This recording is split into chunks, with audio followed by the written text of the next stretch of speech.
Nous étudierons aujourd'hui comment créer plus de valeur avec le capital humain de votre entreprise.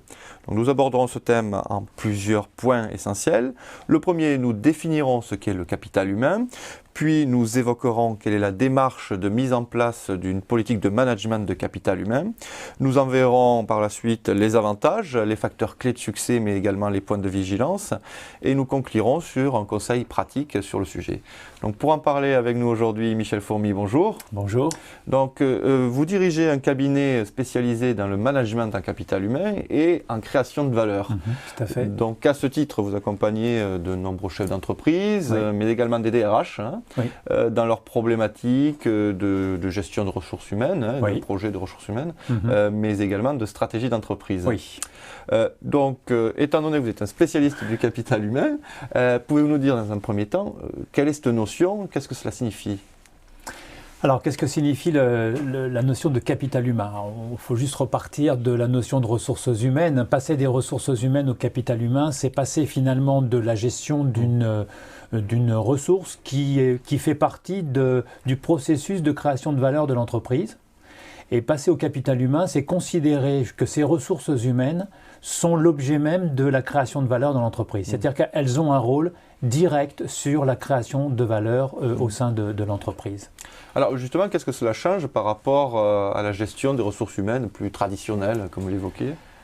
Alors, la principale chose que cela change, c'est que tous les investissements qu'on va faire en matière de ressources humaines, donc tous les investissements qu'on va faire en matière de capital humain, doivent être à la fois directement reliés à la stratégie de l'entreprise, ce qui n'est pas toujours le cas quand on parle de gestion des ressources humaines, et d'autre part, cela doit être productif et doit produire de la valeur pour l'entreprise comme pour le salarié. Parce que parler de capital humain, quand on parle de capital humain, c'est autant pour le salarié, pour chacun d'entre nous dans l'entreprise, que globalement le capital humain de l'entreprise. Donc, ce qui veut dire que vous introduisez une notion collective au capital humain ? Tout à fait. D'accord. Donc concrètement, comment vous pourriez le définir, ce capital humain ? Alors, le capital humain, finalement, c'est plusieurs choses qui me viennent à l'esprit avec votre question. Tout d'abord, pour créer de la valeur, en fait, un individu doit aller au-delà de ce pourquoi il est rétribué. Autrement dit, si je fais juste ce qu'on me demande de faire, je ne crée pas de valeur. Donc, créer de la valeur avec le capital humain, c'est faire en sorte que les gens aillent au-delà de ce qui est prescrit et qu'ils prennent des initiatives et des responsabilités dans leur travail. C'est une première chose. La deuxième chose, c'est le capital humain, finalement, ça appartient, chacun d'entre nous a un capital humain, c'est-à-dire ses connaissances, ses expériences, ses comportements, ses réussites, sa performance, et qu'il met au service de l'entreprise contre une rétribution pour laquelle il va être rémunéré. Ça, c'est la partie individuelle. La partie collective, finalement, c'est l'ensemble des compétences et des contributions et de la valeur que crée l'ensemble des personnes qui travaillent dans l'entreprise pour créer le capital humain et la manière dont l'entreprise va capitaliser sur ce capital humain collectif. D'accord. Donc, à vous comprendre, effectivement, il y a quand même une notion intrinsèque à l'individu, puisque lui-même, effectivement, peut être motivé à aller plus loin. Mais ce que je comprends aussi, c'est surtout que l'entreprise peut mettre en place des moyens pour développer ces notions-là. Donc, justement, quelle est la démarche si on veut mettre en place une politique de management de capital humain ? Alors, ce qui est important, c'est de voir les conséquences que la stratégie de l'entreprise a sur plusieurs choses. Tout d'abord, il faut regarder la conséquence que la stratégie a sur le management de son organisation. Donc, finalement, nos managers ont-ils le profil, les compétences, les comportements est-ce que l'on développe bien les valeurs dont l'entreprise a besoin par rapport à sa stratégie? Donc, il y a un axe de réflexion sur le management et la culture d'entreprise.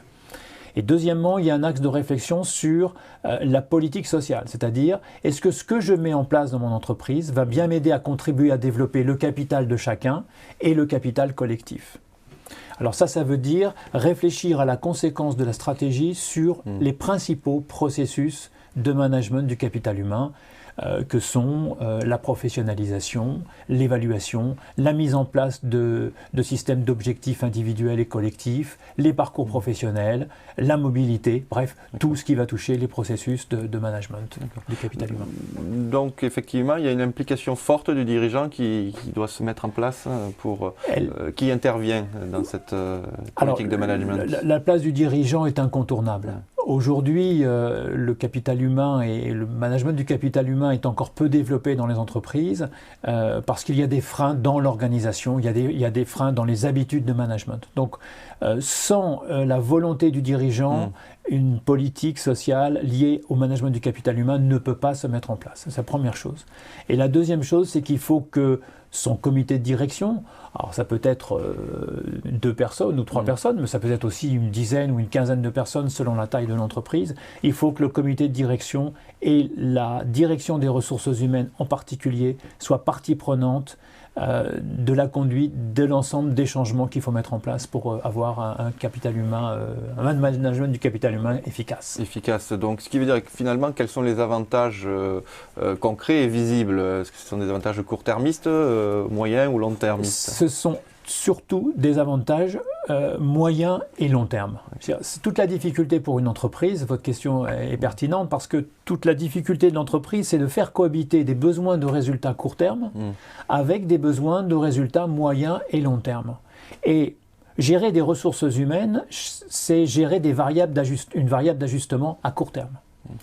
Manager le capital humain, c'est organiser à moyen et à long terme la capitalisation justement de ce capital que détient l'entreprise. Je prends un exemple concret pour parler de choses précises. Dans l'entreprise, il y a des salariés qui sont recrutés et des salariés qui s'en vont.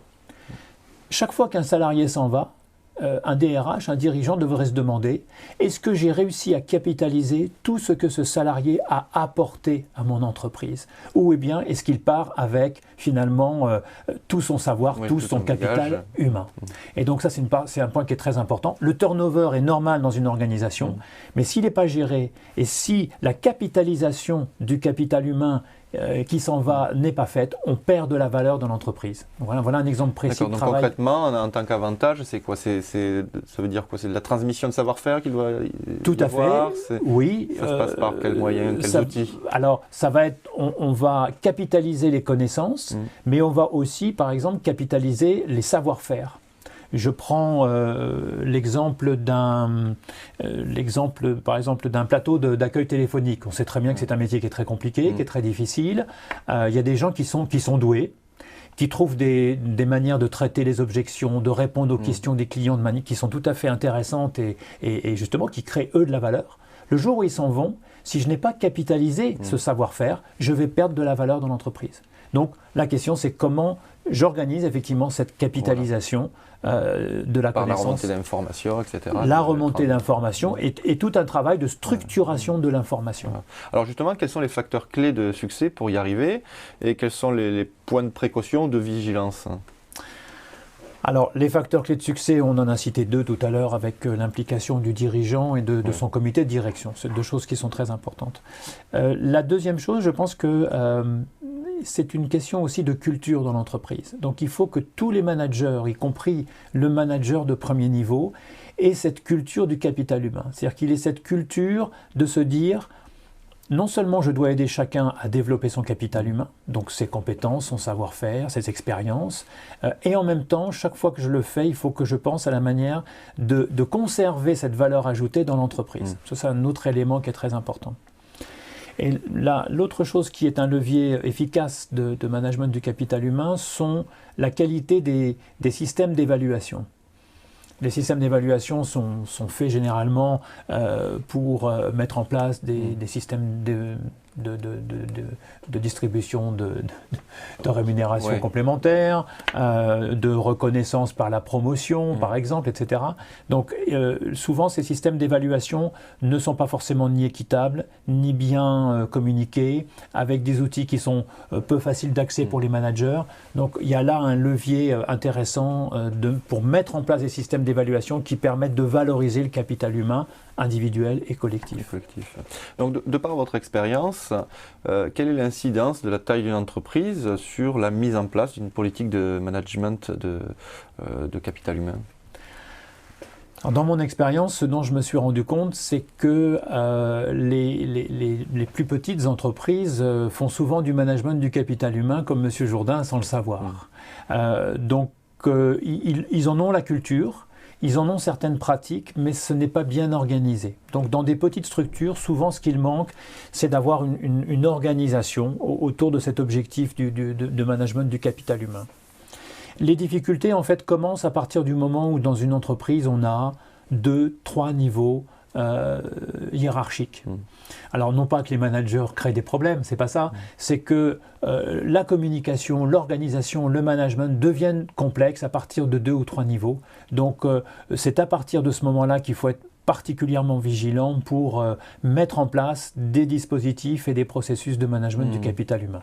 Donc ça c'est un point qui est important. Est-ce que ça signifie indirectement qu'il faut impliquer le collaborateur pour effectivement faire ressortir du capital humain dans des projets globaux? Clairement.